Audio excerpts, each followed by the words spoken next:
if I'd have just read the purple book, in the beginning and taken his advice, hey, moron, don't fix and flip, cash flow invest. I mean, I think I've flipped 60 houses or so. And it's like, gosh, if I'd have held all 60 of those, and not that single family rentals, but if I had held all 60 of them, I'd be in a different position now maybe than I would be had I just taken the, $30,000 to $50,000 payday I took on each of those.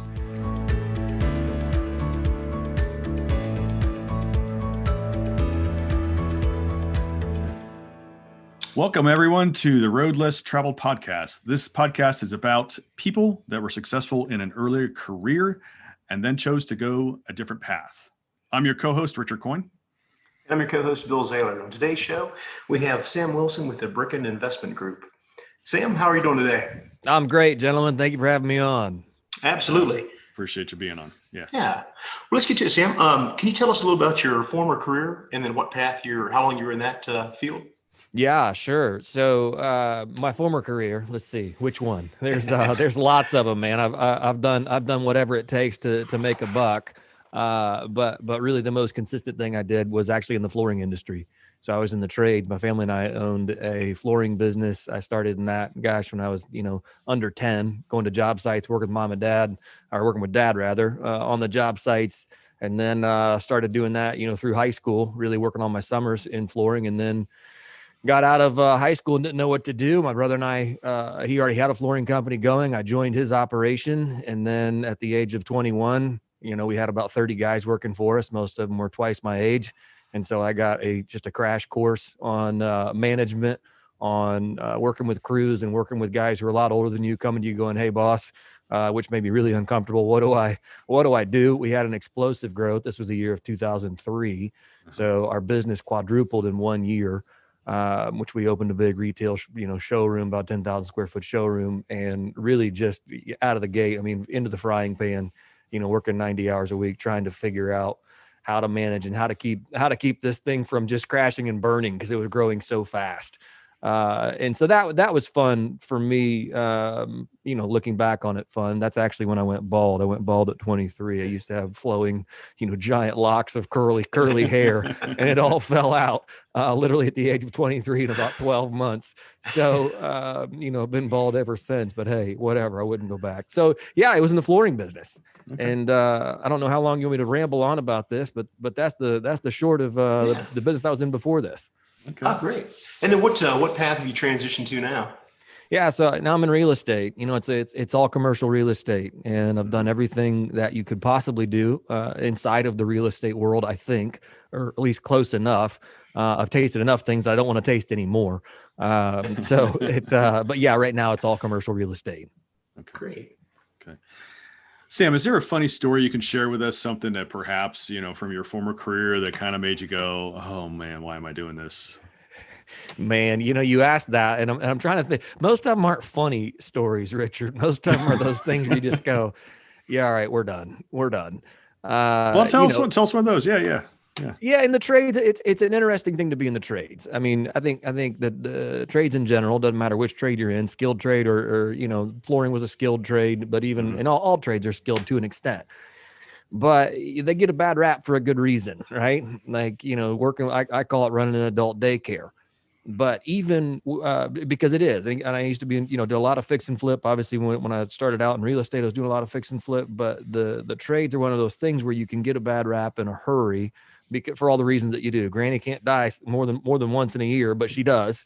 And it's not. I don't even make that tongue in cheek. I mean, guys use it. You're like, wait, no, really, she already died this year. You can't go to another funeral for grandmother.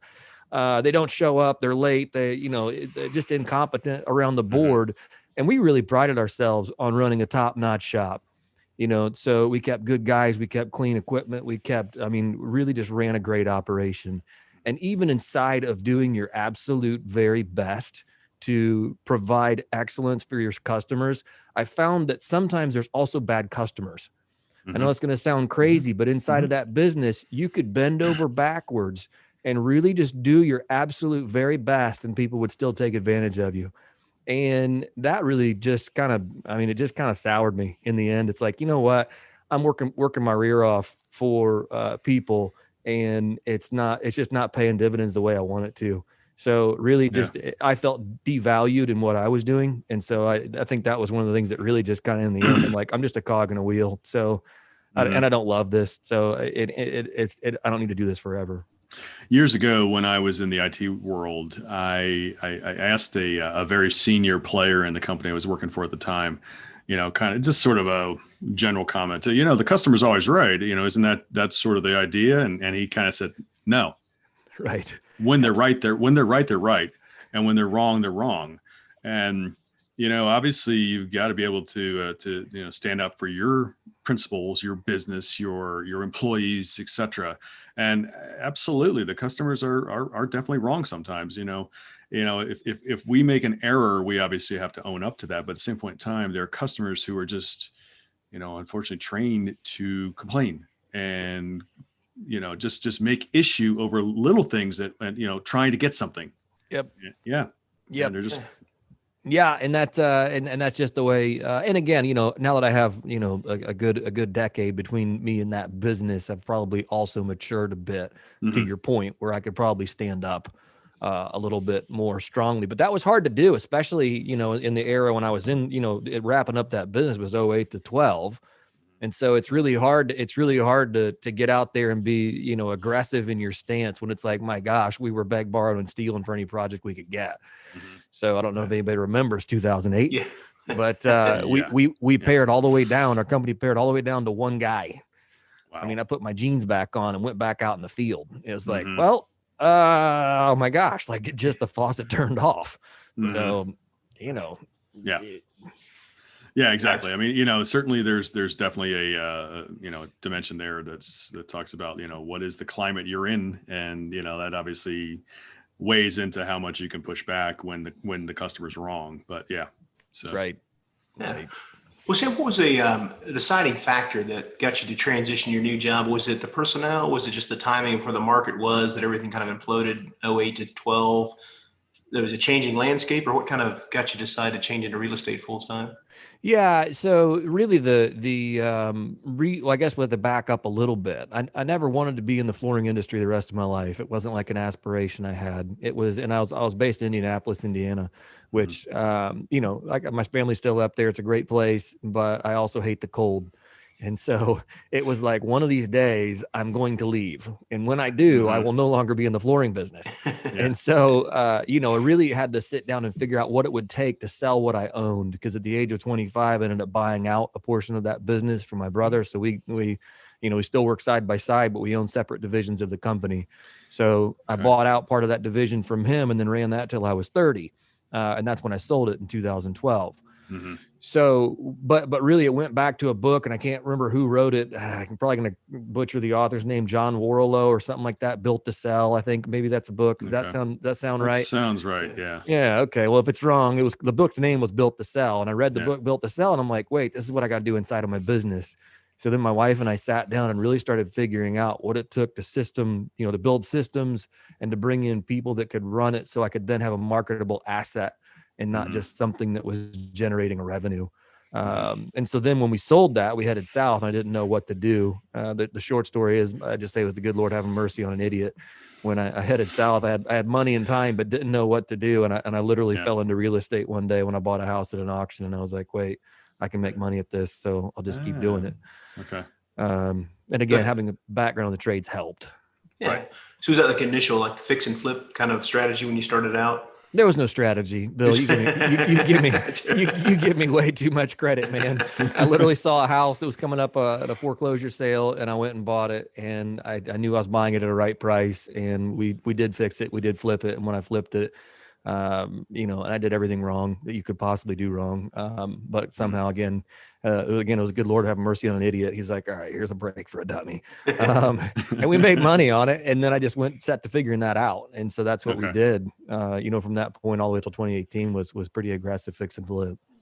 Great. Yeah. So Sam, as you were really driving in that direction and really transitioning into really full-time real estate to support your family, et cetera, and have a lifestyle, were there some obstacles that you had to overcome along the way? Oh, sure. I mean, you've got education obstacles, you've got self-confidence obstacles, you've got your own mental limitations on what I can do. What am I capable of? Again, a non-college educated guy that comes from the trades, well, I'm just a non-college educated guy that comes from the trades. What can I possibly do? There's all sorts of self-doubt that creeps in and those things. When I first started out, I thought it was a point of shame that I didn't have all the capital for all of our deals, right? Mm-hmm.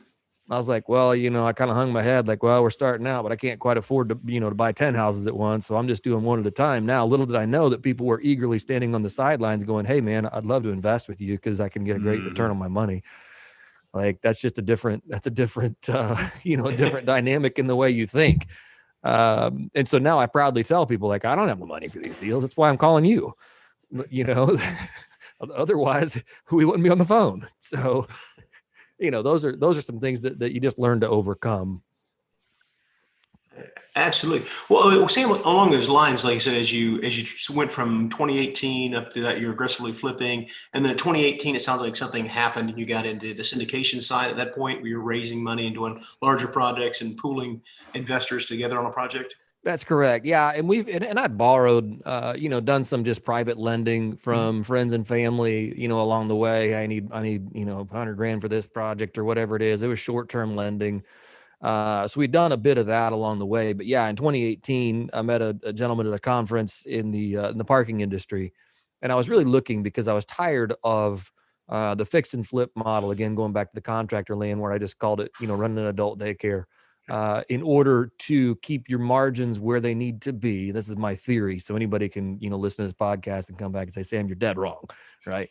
But in the markets I was working in, for me, this was my theory, was that in order to keep your margins where they needed to be, you had to use such contractors. I say there's three things you can get in contract, or two.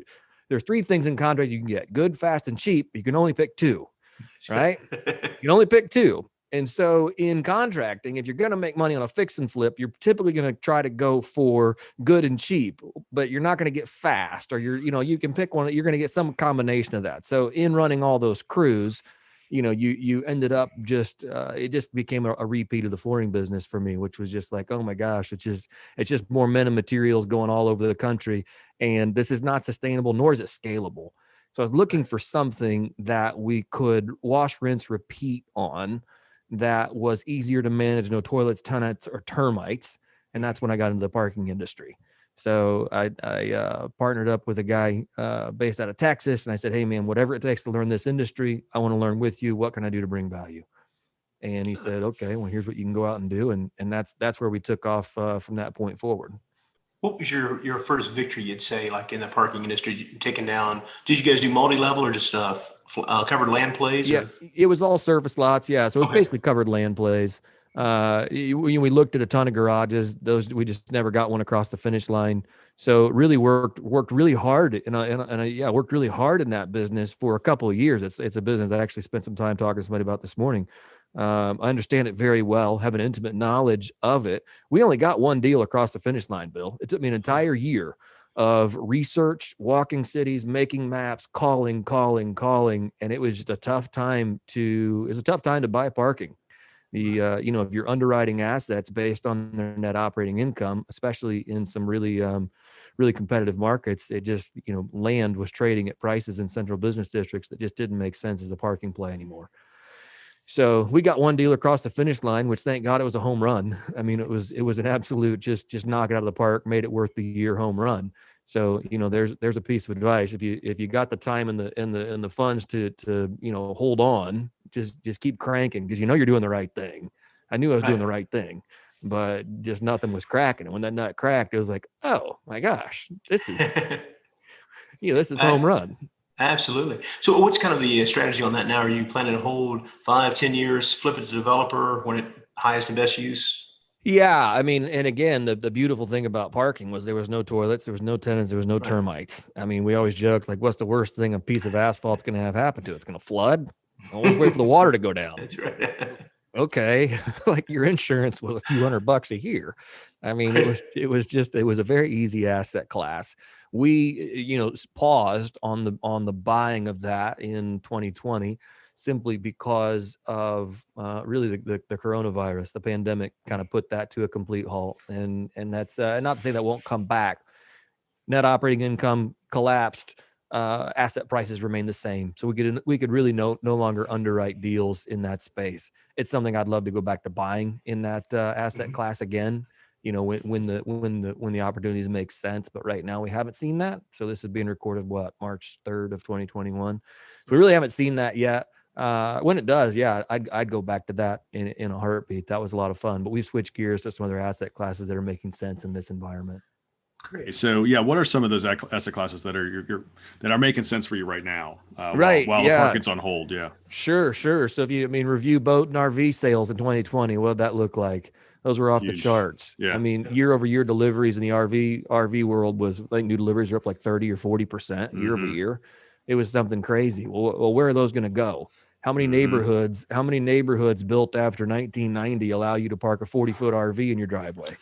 Yeah. Very, very few of them. So those are going to have to be stored somewhere, especially in, more dense urban settings. They're going to have to be stored somewhere. So we're building a boat and RV storage facility in Missouri. Okay. One of the other things that we've seen is obviously the need for workforce housing is only growing. I only see that asset class really being higher in demand. So, that's something else we're investing in right now. We've got a project we're taking down, a 246 unit in that workforce housing that we're taking down right now, actually in your guys' neck of the woods. So yeah, those are things that are making sense for us right now that I just see, opportunity in, and maybe that's where we go in the future, is just be more opportunistic, because if we can find the right partners, the right teams to leverage our investor network and my understanding of the different markets, then I think that's fun for me. So I kind of like being asset class agnostic and enjoying kind of seeing the different stuff happening around the country, versus maybe being tied into one thing and having that one thing be the thing that has to produce an income. Otherwise we're stuck. Now, it makes a lot of sense, because asset classes can certainly get bid up. There's a lot of money chases few and fewer deals in hot markets. So like you said, if you spend the time becoming an expert in parking lots, RV storage, multifamily housing, it gives you a lot of different avenues in a lot of different markets. Like you said, you can kind of go where the yield makes sense. Correct.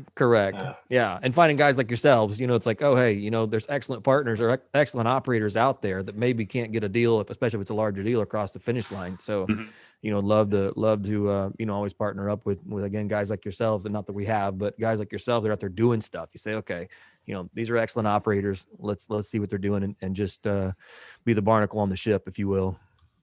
Yeah, it's crazy how just the world has changed, and a couple classes that were on fire a few years back, retail and office, they're not doing so great these days, and I think that'll come around. I think that'll change, and but again, certainly there are shopping centers that are being repurposed. I mean, there's a shopping center right now by myself that has been emptied and purchased, and is the rumor is it's going to become some kind of a multifamily, which I'm dying to figure out how they're going to do that.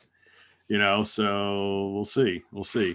But yeah, and repurposing is one of those things that can happen. But for the opportunistic or for the spec, investor, right now it's a great time to be buying retail, hotel, and office. Right. I mean, if you've got the courage and you've got the willingness to gamble, which is outside of my purview, but if you do, I mean, stuff's on sale. So yeah, go buy, just buyer beware. Yeah, absolutely. So Sam, is there a funny story since maybe 2018 you can share with us, something that kind of struck as crazy in your new area of focus? Oh gosh, a funny story. No, man, I wish I had more humor in my life. Maybe that's the problem. Is there's no humor. Nothing to laugh about. Funny story. Well, yeah, okay, here you go. Here's something fun for you. This is just a tidbit that has nothing to do with real estate investing, but takes you wherever you want to go. I was at breakfast with a real estate investor about a year ago, and it was March of last year, and he goes, "Hey, man," and he does turnkey rentals here in Memphis, which is a big market for Memphis turnkey rentals. Yeah. And he's like, "Hey, man, I'm buying this guy's house today. The guy's, getting a divorce, leaving town, selling everything he owns. The guy's just packing up and leaving. Doesn't even want his stuff. The guy's burning his ships and leaving. Doesn't care. He's like, we've got this great RV. My wife would kill me if I bought it and took it home." He showed me a picture of it. He said he wants $2,500 for this thing. I said, "Give me his number." Wow. And so I called him on the phone and said, "Hey, man, I'm coming to buy your RV today." So my wife sees me leaving the house later today. She's like, "Where are you going?" I'm like, To buy an RV. So you never know which last year we didn't know what was going to happen. So last year we ended up putting 22,000 miles on an RV and spent about 2 months on the road. And it was kind of hysterical for an asset class. You never know what you're going to run into when you're buying real estate. So yeah, it was a pretty hilarious deal. Later that day, we owned an RV and off you go. So you never know. Just be ready. Absolutely. And to tell you what, when you're in this kind of world that we're all in, opportunities knock on your door. We've heard about different things. We focus on apartments, but we've heard about different things that are, certainly an alternative investment along the way over the past couple of years that have just, I never would have known about, a few years back in my IT career. So yeah. Right. Funny. Mm-hmm. Yeah. Well, Sam, where are you today on your journey? You've like I said, you're looking at the multiple asset classes, but going forward, are you, like I said, just basically looking for any opportunity that presents itself that you have some background in? Yeah, I mean, it's a deal. As long as the deal makes sense, for us, I want to be a cash flow investor. Mm-hmm. It's something that I want to buy, something that produces an income. I'd love it to produce an income in the first month I own it, or, have a very clear plan to produce an income, pretty, relatively soon after we buy it. So I think cash flow investing is something that, as I have matured in my investing career, is something I've become. I know, again, if I'd have just read the Purple Book, in the beginning and taken his advice, hey, moron, don't fix and flip, cash flow invest. I mean, I think I've flipped 60 houses or so. And it's like, gosh, if I'd have held all 60 of those, and not that single family rentals, but if I had held all 60 of them, I'd be in a different position now maybe than I would be had I just taken the, $30,000 to $50,000 payday I took on each of those. Right. So at least I would have all of my time back and then could go somewhere else. So yeah, we're looking for cash flow investments, as is everyone, I think. But forgive me, Bill, I don't remember your question exactly. I'm probably wandering here, but no, it's just kind of where you are going forward with the, where your business model is and what you see in the future as you scale up your business. Yeah. So again, going back to the workforce housing, I see opportunity there. And so I will continue to research that market and look for opportunities in that. There's even some niches inside of that in the low income housing tax credit space that may make more sense. I hate to say it, but I think we're becoming more and more a nation of renters. Mm-hmm. And so as that continues, multifamily, I know everybody says multifamily is hot, but we're seeing some wild things happening with the value of our currencies. And again, I don't understand it all, so I'm going to make some generalities here that could probably, completely be, debased or just written off. But as I see printing of money continuing to happen, I only see asset prices continuing to climb. Mm-hmm. So if that happens, then what I want to do is own assets that I can reprice to whatever the future dollar is tomorrow, or what that dollar is worth. So if that's rentals. Yeah, absolutely. No, I think it's absolutely critical. I mean, we talked about this for a time out with the printing of money as of the stimulus since basically COVID to now. I believe the fact, like in the last 12 months, I believe we've increased the money supply by 40%. Yeah, it's unprecedented. I mean, there are going to be future consequences for, depending on the velocity of the money, but what that does to, and like I said, hard assets are going to be able to be adjusted for that in future dollars, which will take some risk off there. I think it's critical. Yeah, mm-hmm. Absolutely. My analysis or my comparison to this is always that imagine we're at an auction, right? And everybody in the room's got $100 in their wallet. In the middle of the auction, somebody walks around and puts $1,000 in everyone's wallet in the room. Well, what happens to the price of the things being auctioned? They go up. Absolutely. Of course, people have more money. Yeah. I mean, it's just inflation will at some point rear its ugly head. When? Don't know, but it will. Well, it's interesting because the Fed really actually tries to engineer some degree of inflation because debt's cheaper to pay back when inflation happens, but they're terrible at managing that process. What when you have trillions of dollars flowing into the circulation of money, inflation is going to be bound to happen at some point, which points back to being in physical assets as a hedge against inflation. Bingo. Yep, prices go up. Yeah. So Sam, where do you see the future for you? Where's the path take you? The road take you? Yeah, man, I love real estate. I don't see myself ever getting out of real estate. There was a brief again, last March, there was a momentary hiccup where I said, gosh, we're transitioning out of parking. What do I want to do exactly next? And I thought about a lot of different things. I had my hands at one point in the potential commodities career. I thought, gosh, maybe I'll go back to that. And then I love real estate. I love what it does. I love the lifestyle it presents. I love the ability to connect, with guys like you, with people around the country. I really want to grow, obviously, the amount of investments and the investor pools that we're working with. Just this last week, we had a great raise for a project, and it went over, just wonderfully, super easy. It was like, okay, that was fun. Congratulations. Thanks. Yeah. And those are big wins in my book. And so as you get that momentum, I just want to see that continue to grow. For us, I want to be long-term buy and hold investors. It's that's just where I see the stability of those assets being, and stability of the income. So that's really where I want to go. I'll be in real estate probably until I don't want to work anymore. Right. And that's fun. It's a fun thing for me to say because I've never really had much of a direction Sure. in that regard. And even when you do stop working, you're still going to have passive real estate that just continues to send mailbox money, right? Correct. So, there you go. Correct. Yep. Absolutely. Well, Sam, what's something you've recently implemented in your business that's helped you achieve your goals?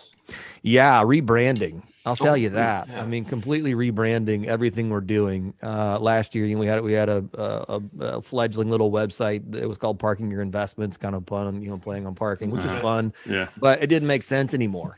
And so going through a whole rebranding, finding a new name that makes sense, the Bricken Investment Group, BIG, it's something big. Bricken's a family name. It's actually my wife's maiden name. And I'm like, wait, I really like the name. There's nobody out here with it. So going through a rebranding and kind of refocusing on what we want to do. And I think doing things on a big scale is part of that. And so getting in with the right people who have helped me rebrand and helped kind of launch a new, not just a new brand. I'm looking for a different word than brand, but really just a new image for us is the first thing. But then secondly, podcasting and things like that, and just building that network has been part of that. So excellent. Great. Yeah, absolutely. Fantastic. So Sam, what advice would you give to somebody who's looking to perhaps take a new path or a, career change on a different road, that type of thing?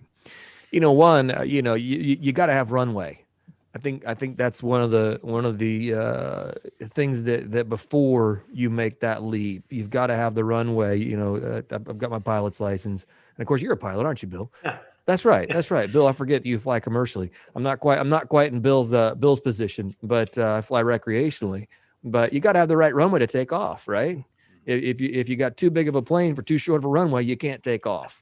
Right. So, it's just a simple math equation. So you got to figure out, my advice to somebody would be, one, figure out how much money you need to survive, whatever that period of time is, so that you can build your business till it produces an income. Because there will be months, if not a year, of outflow.